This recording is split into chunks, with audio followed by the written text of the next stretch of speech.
Topic 2 in imperialism: causes and motivations for imperialism.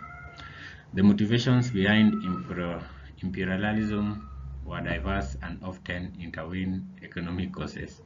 Number one, raw materials, that is under economic sources.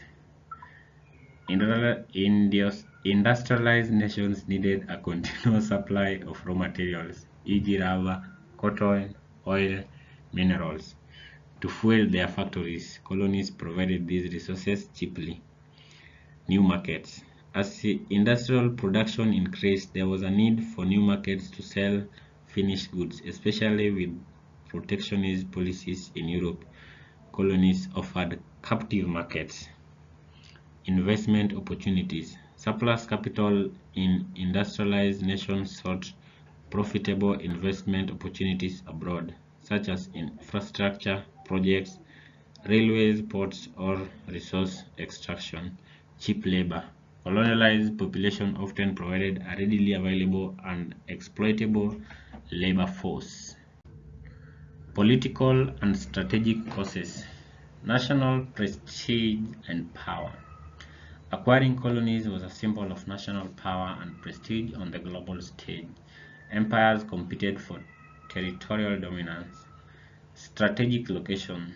Control over strategic waterways, e.g. the Suez Canal, coaling stations, and naval bases was crucial for global trade and military projection. Balance of power. European powers sought to maintain or disrupt the balance of power by expanding their empires. Domestic stability. Imperial expansion could distract from domestic social and economic problems, fostering national unity and pride. Ideological and cultural causes. Social Darwinism. Number one, the belief that some races or nations were naturally superior and more fit to rule over others. This provided a pseudoscientific justification for conquest. Number two, white man's burden. A widely held belief popularized by the Rudyard Kipling that Europeans had a moral duty to civilize and uplift backward peoples by spreading Western culture, religion, and technology. Religious mission. Christian missionaries actively sought to convert indigenous population, often serving as a vanguard for imperial expansion. Exploration and adventure. Scientific curiosity, geographical societies, and a spirit of adventure also played a role in pushing for exploration and subsequent claims to territory. Demographic causes.